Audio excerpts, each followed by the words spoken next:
É agora, é ao vivo e é direto de São Paulo. Oi, gente! Tá começando o encontro dessa quinta-feira.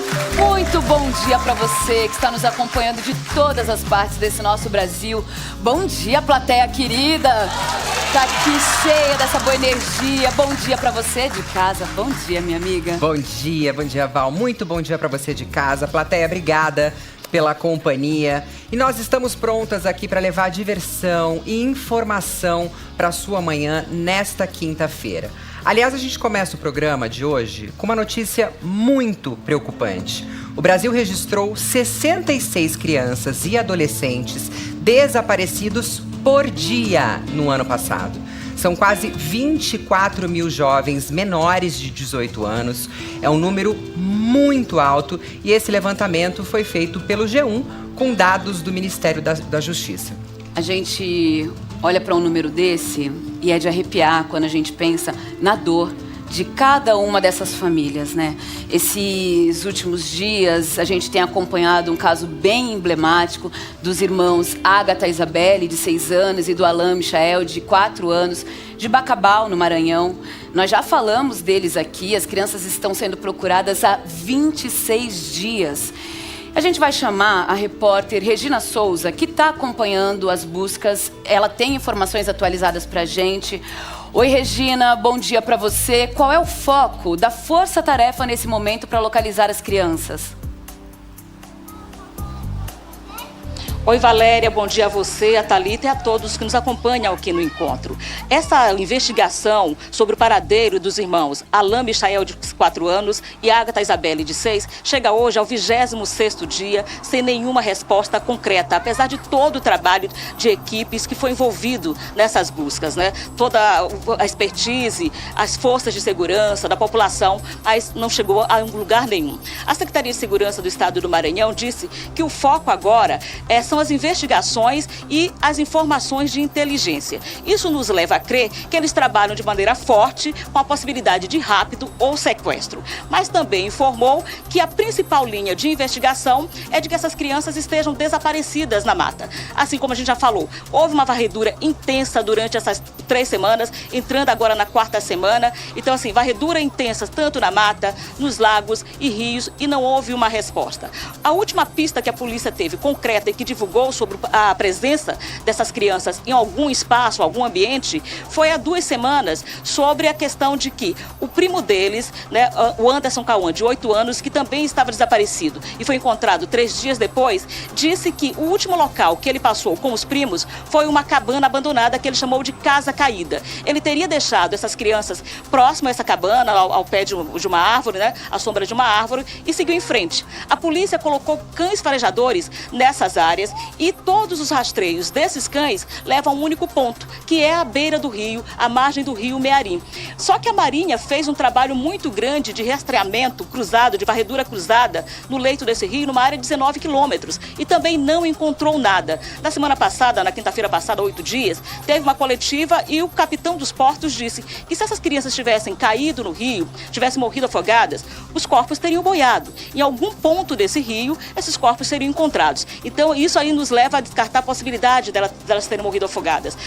O Exército também disse, o comandante do Exército disse, que o fato de não encontrarem nessa varredura na mata também descarta a possibilidade de que elas tenham morrido, porque caso contrário os corpos já tinham sido encontrados também nessa área. Então é um mistério muito grande. O desafio da polícia é saber exatamente o que aconteceu. Elas continuam perdidas? Elas foram raptadas ou foram sequestradas? O delegado adjunto que comanda essas investigações, o Ederson Martins, ele disse que todas as informações que chegam à polícia são checadas. Essa semana, por exemplo, chegou uma informação de que as crianças teriam sido vistas em um hotel na capital paulista, no bairro de São Paulo, né? A polícia de São Paulo checou nesse hotel e detectou que existiam crianças lá, mas não eram as que estavam desaparecidas. Então, todas as informações precisam ser checadas até para eliminar boatarias, fake news que estão assim massivamente. Uma delas diz, por exemplo, que a mãe recebeu um Pix de R$35 mil que a polícia teria checado no celular da mãe. A polícia diz que isso não procede. Os pais, tanto a mãe quanto o padrasto, eles não são investigados, não fazem parte da lista de suspeitos. Então, assim, é muito cuidado com o que as pessoas falam, é preciso ter esse cuidado com o que as pessoas falam, porque já tem uma mãe ferida, porque seus filhos desapareceram. E desfigurar em fake news como suspeita, né? Isso alimenta mais a dor dela. Então as pessoas têm que ter sensibilidade ao falar dessas questões, a dar pistas falsas, porque também atrapalha o trabalho da polícia. A polícia conta também agora com um trabalho, um sistema de alerta, né? As informações são colocadas nas redes sociais para atingir um número maior de pessoas. A gente fica acompanhando e torcendo para que essas crianças sejam de fato encontradas. Valéria, Thalita. Nossa, muito obrigada. É isso, a gente precisa ter cuidado e a gente precisa ter respeito, porque tem família, uma mãe, tá falando de padrasto, tem outras pessoas que estão angustiadas, esperando essas crianças voltarem para casa. Então a gente não precisa, né, de boataria, de fake news, de mais dor. A gente vai torcer daqui, claro, para que tudo seja esclarecido, para que essas crianças voltem para casa sãs e salvas. Regina, mais uma vez, obrigada pelas atualizações, viu? E a gente vai comentar agora sobre o drama desses jovens desaparecidos. A gente está aqui para falar sobre isso com o nosso parceiro, Valmir Salaro. Muito bom dia, meu amigo. Bom dia, Valmir. Sempre um prazer ter você. Obrigado, pessoal. Bom dia. Porque é sempre um desafio para a polícia casos como esse, porque é difícil de identificar, a princípio, se é uma ação criminosa ou se as crianças só estão perdidas. Agora, quais são as maiores dificuldades que se tem numa investigação como essa? Valéria, a maior dificuldade para a polícia são os primeiros momentos, as primeiras horas, porque as informações não são claras, objetivas, então não se sabe se houve um crime, como a Regina disse, se houve um problema familiar ou uma fuga mesmo, as crianças resolveram fugir. No caso de crianças muito pequenas, não, mas o adolescente normalmente tem um conflito familiar e acaba fugindo de casa por algumas horas, alguns dias e acaba voltando, mas isso traz uma preocupação imensa para as famílias. Você sabe, todos nós sabemos como é que acontece, principalmente num país extremamente perigoso e violento como o Brasil. Então, os primeiros momentos são fundamentais e os familiares têm que procurar a polícia. Lembra aquela história, não pode registrar a ocorrência antes de 24 horas, ou de esperar 24 horas para registrar a ocorrência. Não, para a polícia, a investigação, as primeiras 24, 48 horas são fundamentais para esclarecer e tentar trazer a criança de volta. Quer dizer, é fundamental procurar a polícia, ligar para a polícia, o 90, também tem um outro número que é gratuito, que é o número 100 da área de direitos humanos, que funciona 24 horas, você pode denunciar não só o desaparecimento, como fuga, abuso sexual, violência de qualquer forma. Então é importante as autoridades sejam avisadas imediatamente para começar a agir. Agora, inclusive a gente lembrou aqui do caso do menino Edson Davi, na época com 6 anos, que desapareceu na praia da Barra da Tijuca, no Rio de Janeiro, há 2 anos.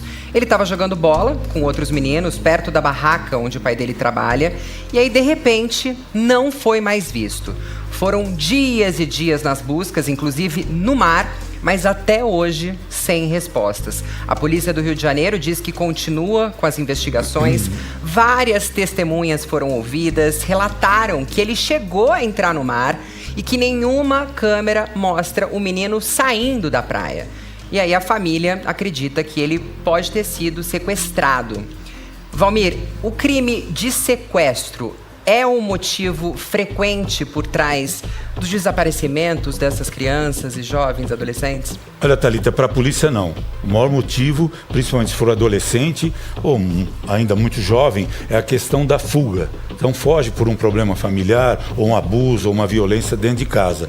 Mas o sequestro, ele só se caracteriza quando uma pessoa é levada e logo depois os sequestradores entram em contato pedindo um resgate. No caso desse garoto, infelizmente não teve nenhuma comunicação. E o mistério continua. Isso deve ser uma dor terrível para a mãe, para o pai, para todo mundo, não saber o que aconteceu.